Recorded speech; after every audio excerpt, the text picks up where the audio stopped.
Hey guys, welcome back to That Florida Feeling. I hope you guys have had an amazing week. Thank you guys so much for making the podcast episode about Publix one of the most played so far. I really appreciate it. Also, big shout out and thank you to Bones and Brunch Podcast for their shout out. If you guys haven't checked out their podcast yet, you really should. It's two women from Nashville who do a true crime podcast, and they're just amazing. They have a great rapport. You should just check them out, especially if you're into true crime. Maybe one day we can do a collaboration episode. Who knows? But definitely check them out. They're amazing. Sorry for not being super active on social media this week. We all have those weeks, and this was definitely one of mine. So apologies for that. But thank you to everyone who liked, commented, and interacted with the Facebook, Instagram, and Twitter pages. You guys are amazing as always. Don't forget to like, subscribe, or follow. Again, whatever we're supposed to do in whichever app you're using. As well as turn on notifications so you don't miss out on the newest episodes that are coming out. Please leave reviews, guys. It would really help me out, especially on Apple. And for some reason with Apple, the written reviews help move you up in the ranks and for people to see it. So have your cat walk across the keyboard, hit a bunch of buttons randomly. But as always, 5 stars in a written review would really help me out. Thank you guys so much. Now, I'm going to be honest with you guys. I had no idea what I was going to do this week's episode on. I even wrote out another episode, got halfway through it and was like, nope, not this week. So, after a lot of debating, Google searches, probably was coming close to throwing a dart at a wall to figure out what I was going to do, I picked something I think we're going to like. And we're going to talk about haunted cemeteries of Florida. I mean, we're only a few months away from Halloween, so we're just going to get in that spirit a little bit early. Now, I know that when we think of cemeteries, a lot of people are pretty creeped out by them, especially at night. They can be a little unnerving with the shadows. But honestly, cemeteries are the best preservation of history that we have. You can usually tell when things happened in the community. You can always tell how much people used to write on, based on what people used to write on the tombstones. You definitely knew when they were born, when they died, how the people felt about them, and usually why they died. And that's a really good preservation of history to know kind of like what happened in the area you're living in. And of course, cemeteries can bring peace to the loved ones that want to still visit those who've gone on. And oftentimes it's just a really quiet place to gather yourself. And cemeteries are also a place where people like to really show how much they love their loved ones, or show what the people wanted to know about them, or what the people that have passed on were into based on the kind of tombstones. And you guys, there are some amazing tombstones out there. That really is an art form in itself. I know that I'm guilty of just walking through the cemetery and looking at the tombstones and looking at the dates, and it can be really interesting. But of course, if you do go in there, just leave them be. Don't disturb them. Don't go in the wrong cemetery. And of course, probably shouldn't go to visit them at night, especially not a lot of these in Florida. Alright, the first cemetery I'm going to talk about is one that I have actually been to and walked past just going to work. And if you've ever been to St. Augustine, you've probably heard of the Tolomato Cemetery. It's on Cordova Street, and it's not a very big cemetery, but it definitely has a lot of history. The name comes from, and I'm sorry if I pronounced this wrong, Nuestra Señora de Guadalupe de Tolomato, or Our Lady of the Guadalupe of Tolomato. And like I said, it sits on Cordova Street, and if you've ever been to Mojo Barbecue in Old St. Augustine, it's the cemetery literally across the street. Like, that's what you look at if you're sitting there. It's got a really pretty gate at the entrance, and a stone wall around it. It's just a really quiet, peaceful cemetery. And it's really, really old, not very big, and it's really haunted. So let me tell you a little bit about the cemetery before we talk about what's still hanging around it. Now, the cemetery itself was actually the site of a village that was out of St. Augustine. And at the time when the village was there, St. Augustine wasn't as big as we know it today. And then it became a Franciscan mission. And then now it's the cemetery that we see today. Now, the first time that this spot is noted on the map was 1737. And that was when the Spanish had the St. Augustine area. Now, the British took over in 1763, and when they took over, it caused a mass exodus of the Spanish people to go to Cuba. And since the Spanish were in the area, they had converted a lot of the Native Americans. So a lot of the Native Americans, and those were the people who were living in the Tolomato village at the time, moved with the Spanish to Cuba, and they just abandoned it. And it remained an undisturbed area really until 1777. And in 1777, people from New Smyrna left and were tired of what they were living in and just walked north to St. Augustine. And the people who came from New Smyrna were actually refugees and indentured servants from the island of Minorca in the Atlantic. And the Minorcans, I believe I said that correctly, were in New Smyrna working on a plantation that I believe was owned by Turnbull, a man named Mr. Turnbull. And he had them on the plantation. They were supposed to work for him, but the conditions were so horrible that they couldn't take it anymore, and a bunch of them just left and just started walking to get to anywhere else. So when they arrived in St. Augustine, they were granted safety by the British governor of the area and given land at the old village as a place to settle. I don't know how many there were, but the way it reads is that there were actually quite a few that came up from New Smyrna. And the old mission and the village is where they set up. That was where the old mission was from the Spanish. And a man named Father Camps was set up there. And he helped them to get used to the area, to use the area, to benefit them. And it also became their burial ground. Now, the cemetery continued, and the people moved out into the town. And so it became an official cemetery at some point. It didn't really give me a date on that. There was no like official founding date for the cemetery. But it was mainly a Catholic burial ground in St. Augustine up until 1884. Now, side note about that date, there are some dates that say a little bit later because there were illegal burials in the cemetery after 1884. I don't know how that works. I don't know how you illegally bury someone without being noticed, or if you were noticed, how it wasn't a big deal. I don't really get it, but it happened. And apparently the fine for such an illegal burial was $25.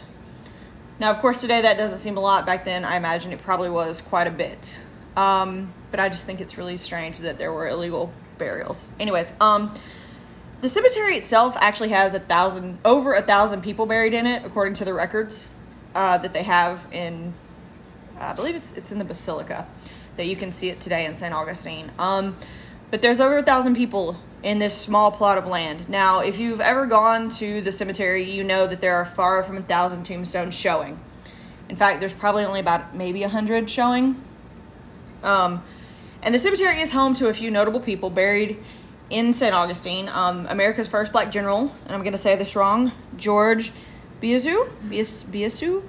He was a leader of the Haitian Revolution in 1791, and that's really how he ended up in St. Augustine. There's also, if you've been to the cemetery, you notice that there is more modern-looking headstones in one of the front areas. That's actually a group of Confederate soldiers. There is a former beloved mayor of St. Augustine from the 1800s that's buried there. And, of course, the first bishop of St. Augustine, Bishop Verrat, is actually interred in the small chapel that you still see in the cemetery today. Now, side note, that chapel was actually supposed to be for Father Camps. He was so beloved in the town that they wanted to build him a house. They wanted to build him his own little chapel house, place that was his in that village area. Well, he died before they finished it. So instead of it becoming his house, it became his, you could probably say it was like a mausoleum. And he was interred there. Of course, it was not what you see today. It was a wooden structure that's since gone away, and they've rebuilt it into the nice structure that you see today. Father Camps was eventually taken from his resting spot here and reinterred in Cuba because he was so beloved in Cuba. So today that is Bishop Verrat's final resting place, and you can actually go see it. The cemetery is open the third Saturday of every month. It's a free entry to get in. They do have free guided tours. You can look at the different tombstones, and there are a bunch of different kinds of tombstones.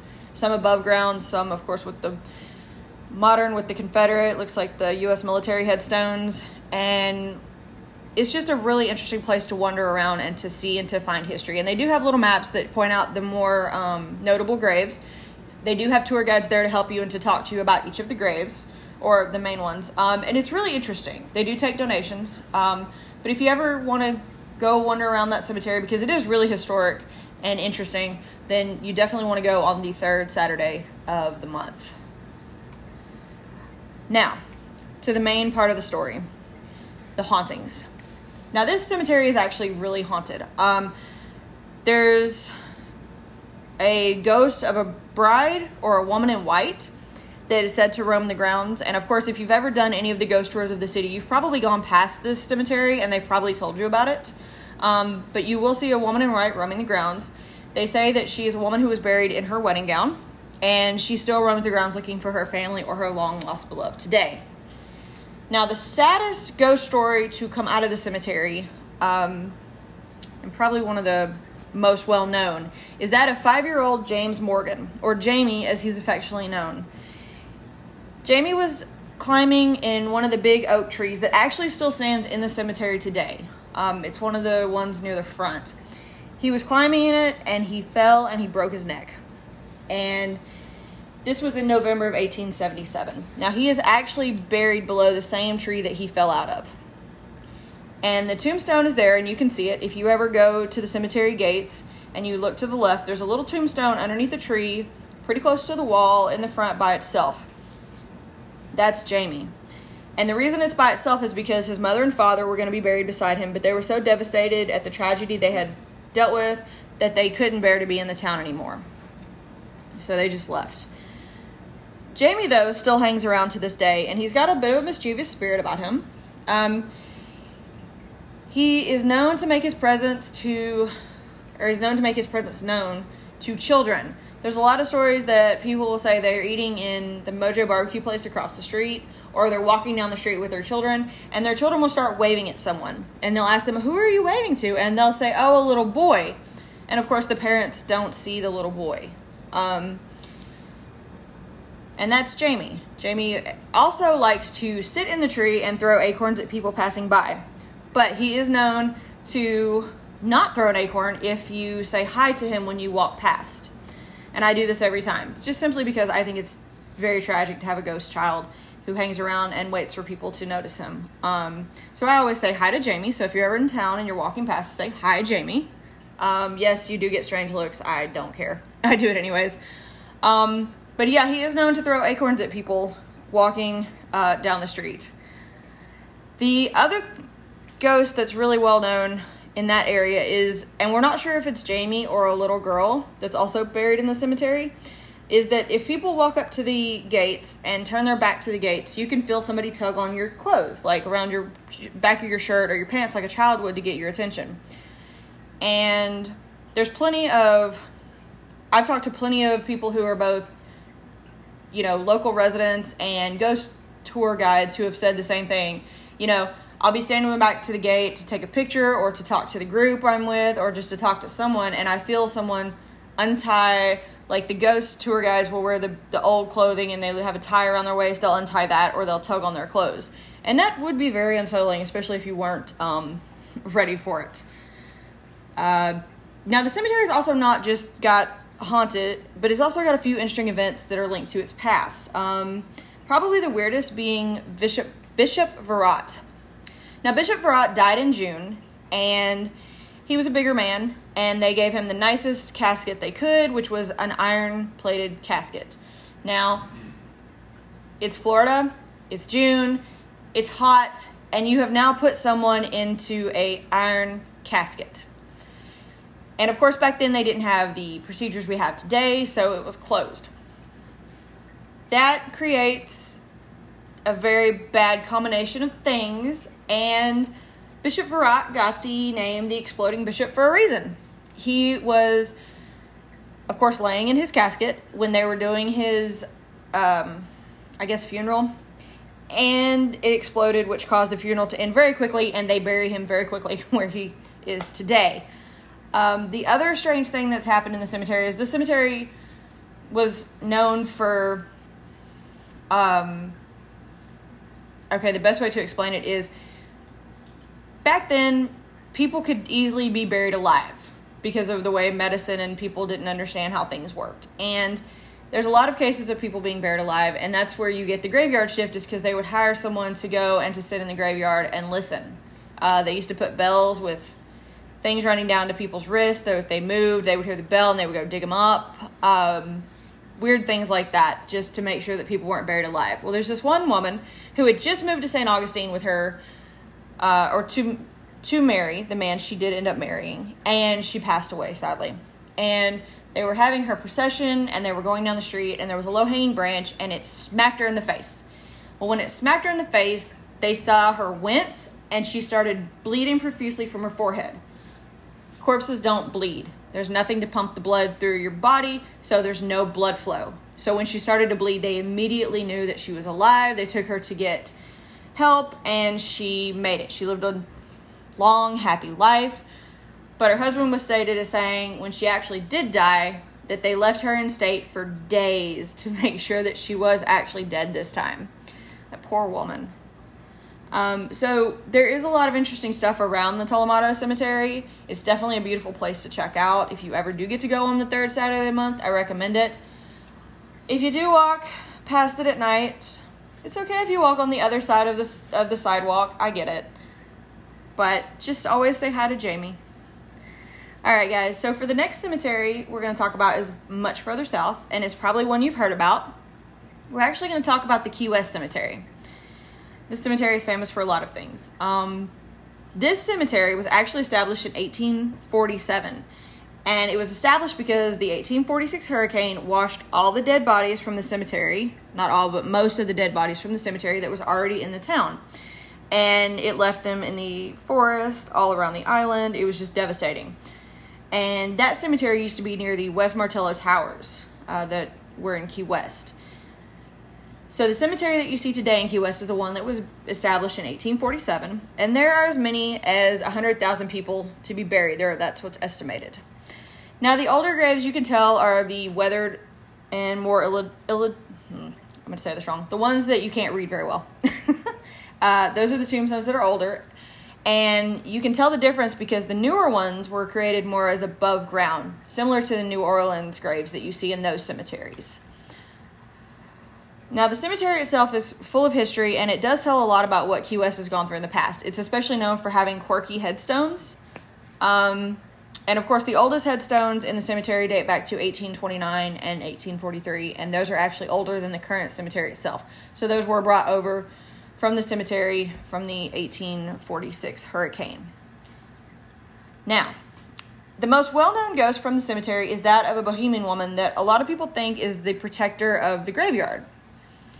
And she's not very nice. She's been known to approach people who she feels are disrespecting the graves by either sitting on them, standing on them, or doing something that is genuinely not right.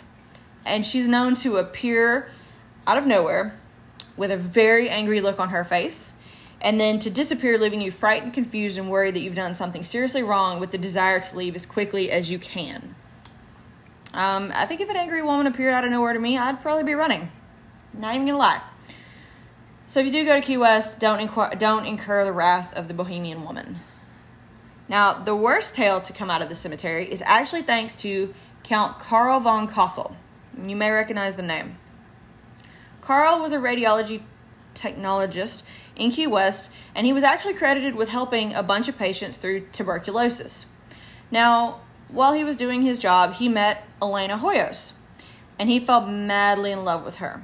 Now, Elena was young and beautiful, and he swore she was the woman of his dreams. Now, Elena was known to be one of the most beautiful women in Key West, so I'm sure that she had heard that before.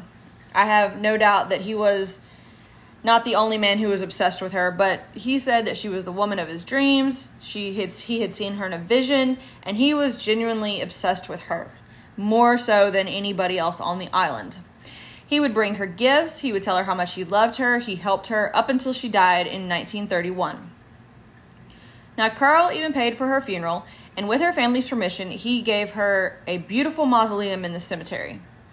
And he would visit her every night.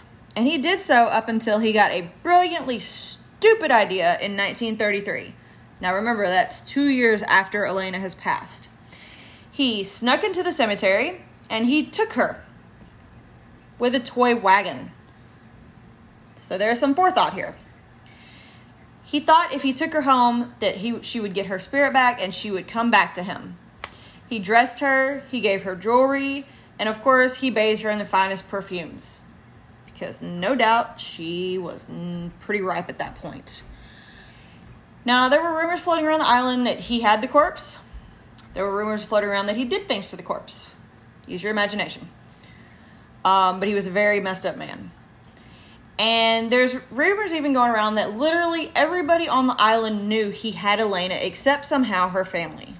I don't know how that works. I don't know if her family wasn't connected. If they laughed it off. I don't know. But apparently there are rumors that people used to sneak around his property just to see if she really was there and they could see her. And I find that to be so creepy. But anyways, her sister finally found out and she confronted him. And she was so upset. And that's when they discovered Elena. Now, they were rightfully upset and Carl was charged. But for some reason, the case was eventually dropped. I don't know if it was due to lack of evidence, or they were tired of fighting it, or they proved that he was mentally unstable. Either way, he was never fully charged with anything, which is really strange. And poor Elena was put on display for people to see because apparently they were surprised that she looked as good as she did.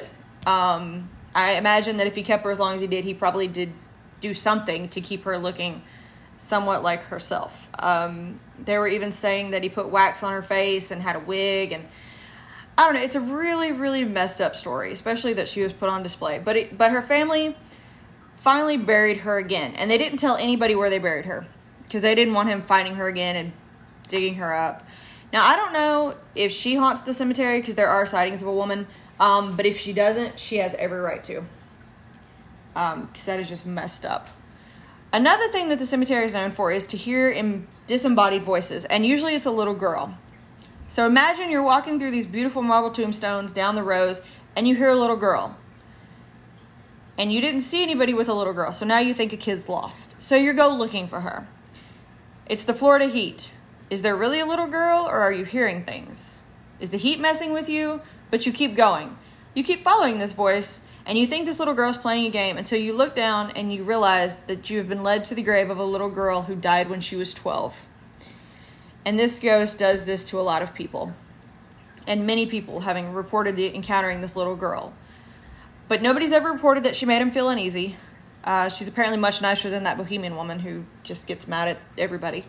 But it probably would be a little unsettling to hear a child's voice and not see a child around.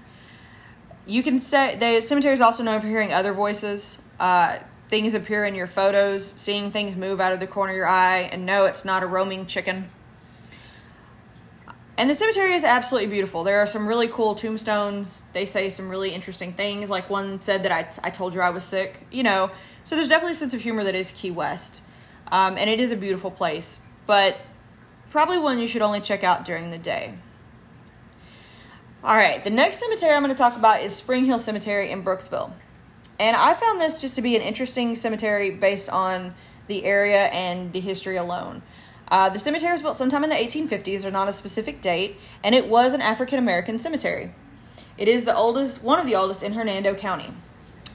Now, the cemetery itself is not a huge cemetery, but it's the history of the area that's what makes it so haunted. The area is known for lynchings, Klan activities, grave robbing, and satanic rituals. And if you've ever been up that way, you know it's a little more of a quiet country area.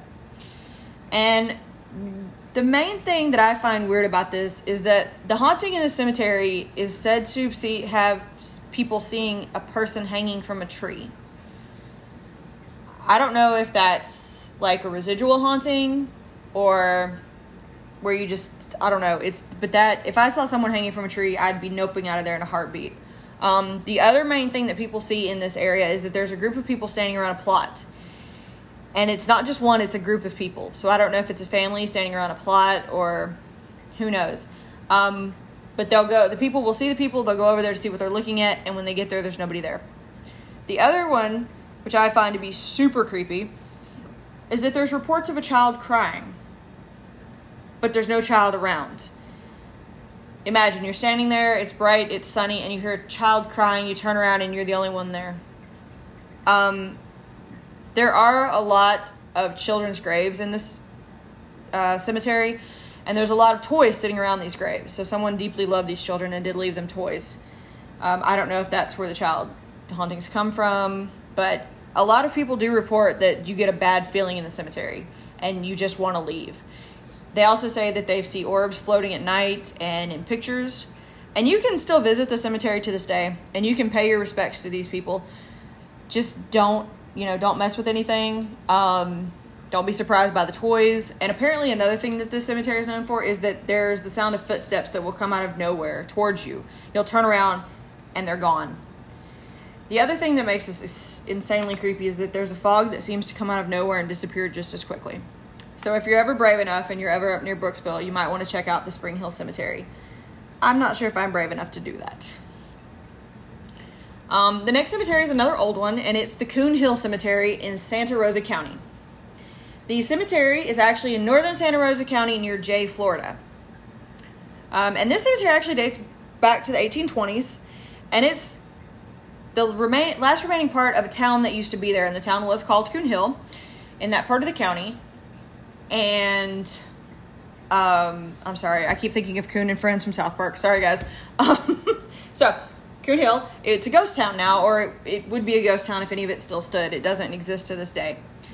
And the town was actually created as a shelter for those seeking protection against the Native Americans and the ensuing Seminole Wars in that area. Now, the cemetery that stands today isn't near a town or really anything. Jay, Florida is really the closest town that I could find that was near it. And people who still reside in the cemetery that are there that we know of seem to really like their privacy. And this cemetery is home to a few haunts. The most famous one, though, is, and I don't know why, apparently people try to walk around the wall of this cemetery. I don't know why you'd want to walk around the wall of a cemetery. I don't know if you're trying to get in, I don't know, whatever. But they don't like it. The ghosts do not like it. You don't do that. And people have been reported of feeling unseen hands push them off the wall or pull them off the wall. And the wall isn't really that large. I mean, it's only a couple feet off the ground. So, I mean, I don't know if they feel like you're invading their space, if they're reliving some other thing, if they think you're attacking them, or if they genuinely just don't like the living. So don't walk on the wall. The cemetery is also most known for its disembodied voices that tend to lead you all around the cemetery. You can hear a woman, you can hear a child singing, and there's nobody there. And they'll have you going all over the cemetery trying to find them.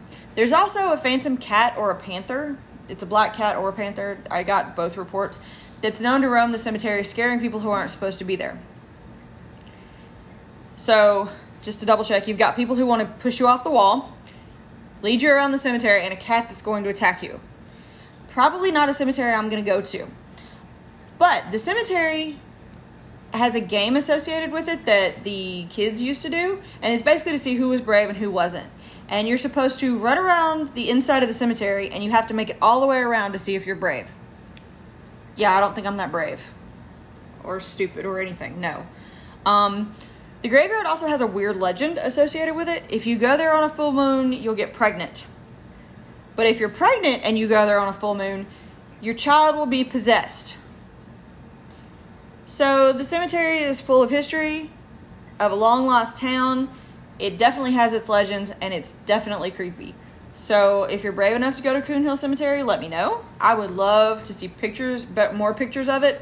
That is one place I am definitely not going to check out, you guys. Alright, the next cemetery I'm going to talk about, I'm probably not going to pronounce right. Sorry. It's Noonanville Cemetery in Alachua County.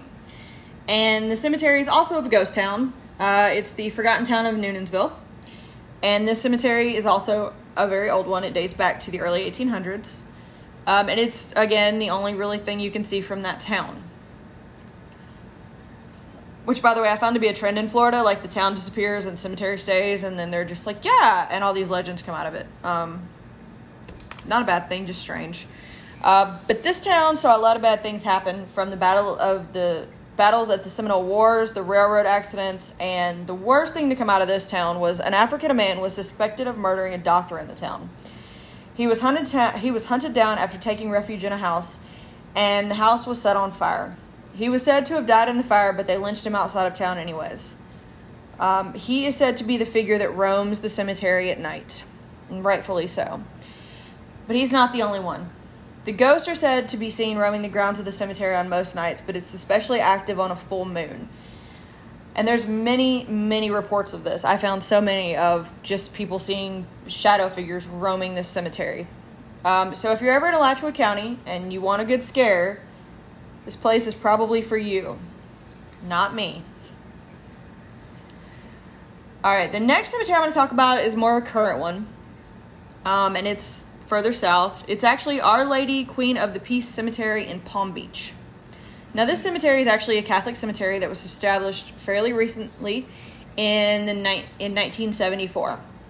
And the cemetery got its haunted reputation because there is an unnatural fog that comes out of nowhere and rolls through the grounds and stays. And I Googled it, and there are so many pictures, and literally most of the pictures of the cemetery are just fog, and they don't know where it comes from. And people have reported feeling uneasy, and they see things walk through the fog. And the fog is so thick that you can't see far in front of you, and that only adds to its creepiness. They also see orbs floating through the cemetery, figures moving out of the corner of their eye on their own volition. And it's a really pretty cemetery. And it's, I Googled it, I went on their official website. It's still in use today. It is a very pretty cemetery, but very creepy, especially when you see the pictures of the fog. I kind of do want to go visit this one. Probably during the day. But it seems so eerie. I don't know. Yeah, I'm probably gonna have to go. If I do go, guys, I'll post pictures. So the next cemetery is actually a bigger one. And if you have ever lived or really been in the Orlando area, you might have heard of it. And it's also the most haunted one in Orlando. It's the Greenwood Cemetery. Now, the cemetery actually opened in the 1880s, and it's a fairly large cemetery. It's 86 acres. And Greenwood was really the first formal burial ground that included record keeping in Orlando. So who knows what happened before this cemetery was established. It is a beautiful place, but it is very haunted. It's actually the final resting place for a lot of people from Orlando. But the first story really comes to us about Mr. Fred Weeks. And Mr. Weeks was a well-known businessman, and he bought property from the cemetery. And when he realized it was swamp. Basically, he bought swampland, okay, right outside the cemetery. He bought property right outside next to the cemetery, and he was sold basically crap. He was sold a swampland, and he couldn't do anything with it. So he went to the people he bought it from and asked them just to buy it back at the same amount. He would give them the money, no harm, no foul. They wouldn't do it. The men he bought it from did not want to do it. So, to get him back, he bought a plot at the beginning of the cemetery, and he erected a tombstone, just so he could tell everybody who came into that cemetery what kind of businessmen these people were and how he really felt. Now, the businessmen were so embarrassed by what he had done that they bought back the land. But Mr. Weeks was said to never let it go. It consumed him. He was so upset, and it finally took his toll. He passed away after he had bought yet another piece of land. Now, this man has bought 2 pieces of land for this cemetery. The first one he erected a tombstone. The second one he erected a mausoleum. And on the mausoleum, he put the names of the men. So this man really had it out for these men in this cemetery. But after he built the mausoleum, he did not last long. It consumed him so much, his vendetta got so big that he didn't make it. His wife left with his children right before he died. He did not have a good life, and he was buried in the same place where he owned 2 plots. But he's not buried in either of those plots. But you can still say that Mr. Weeks is holding on to his anger even in death. You can still see him roaming or standing in front of the original property he owned next to the mausoleum, and sometimes next to where the original tombstone stood. And he was known to be roaming the grounds, looking angry, and I guess he still wants people to be warned about the people he's dealing with in this cemetery. But somebody cared for Mr. Weeks, because you can always find fresh flowers on the mausoleum that he built to get back at those men. Now, the other thing that makes Greenwood Cemetery so haunted is that there's an area referred to as Babyland, and it's exactly what you're thinking. Babyland is the final resting place for children who are under the age of 5, and most of them actually died in the infamous Sunland Hospital. Give you a background on this hospital. The hospital started out as a TB place for tuberculosis, but it was turned into a behavioral center for the mentally challenged youth, and a disturbingly large amount of children died there. And they didn't just die, they died on the same day they were born. So there's lots of tombstones in Babyland from this hospital where they don't even have a name. It's just got one date. And people have reported feeling uneasy. They report feeling sad. They hear children's laughter, and they hear music playing out of nowhere. The strangest thing, though, that happens in that area is that they feel a sensation of their pants being tugged around their ankles like a child is trying to get their attention. And I found that just to be so sad. All right, another part of the cemetery is the Wilmot Mausoleum. And this was from an influential family that was in the Orlando area at the turn of the 19th century. And this family had a tragic event happen. Their grandson and his friend were swimming in a swimming hole. They misjudged the depth of the hole, and they passed away in a swimming accident. They drowned. So they placed the grandson in the mausoleum, and the rest of his family were eventually buried in this area. And they say that you can see the ghost of a male figure at the entrance of a tombstone. He's said to be in an old-fashioned military uniform and never speaks to anyone, but he definitely takes you by surprise. He's said to come out of nowhere and disappear just as quickly. And if that wasn't enough, there's another haunting in this cemetery, and there's a famous grave at the cemetery of July Perry, and he was lynched in an act of racial tension in the area. He was actually lynched in Ocoee, which is outside of Orlando. Sorry if I didn't say that right. I lived in Orlando. I still never learned how to say it, but I'm going to say it's Ocoee, so it's my bad. And he really died in one of the worst racial violence incidents in recent history. His name was Julius Perry, and he was only protecting his friend from the mob. His friend had run to his house. He was protecting him. The mob came, and he shot and killed 2 of them. Now, this only enraged the mob, and they ended up the tensions boiled over, and they ended up killing some 30 to 35 African Americans who were killed just outright. The final being Mr. Perry, and he was murdered and publicly lynched to send a message to the rest of the community. He is buried in the Greenwood Cemetery today. I did not find any official hauntings, like you don't see him roaming the area, but people do say they do feel uneasy around his tomb. So it would not surprise me if he's not still around today. He definitely has right to be. Now, this cemetery also holds a memorial to the Pulse nightclub shooting victims. There's a veterans memorial, as well as several other people who are prominent in the Orlando area. This cemetery is an absolutely beautiful one, but it is absolutely haunted. It keeps people coming to these beautiful grounds, but don't be surprised if you hear someone behind you and no one's there. If you feel someone tap you on the shoulder and no one's there. If you hear a child and you can't find one. All these things encompass the Greenwood Cemetery. And don't be surprised if people just don't want to leave because it's such a beautiful area. The final cemetery I'm going to talk to you about today is also from St. Augustine, and it's the Huguenot Cemetery. The Huguenot Cemetery was founded in St. Augustine, and it was also closed at the same time as the Tolomato Cemetery, so in the 1880s. The cemetery did not used to be closed off as it is today, so if you've ever come into town and you're across from the fort, there's a cemetery. That's the Huguenot Cemetery. It is definitely an older one, and it didn't used to be closed off. People used to be able to go in and to visit. And there's a judge that's buried in this cemetery. And he was said to be kind of a harsh man. He was known to keep his possessions with him. And he is said to have snuck up on people in the cemetery and tapped them on the shoulder. And of course, scare the crap out of you. There's also a lot of orbs in the Huguenot Cemetery that are seen, and you can even just see them. Like, we were walking down the street one night, and you saw something move out of the corner of your shadow, and I wasn't the only one. It's just a very unsettling cemetery, especially where it's at in St. Augustine. So if you ever get the chance to walk past it, especially do go. You can walk past it at night at your own will, or you can walk across the street like most of us do. But it's one of those cemeteries that I feel the need to just talk about, because it is historical, it is really pretty, but there are so many unvalidated hauntings from it, but everybody always sees something. So, extra bonus one, if you ever are in St. Augustine and you ever are out at night, which most people are, walk past the Huguenot Cemetery. See how you feel. See if anybody taps you on the shoulder.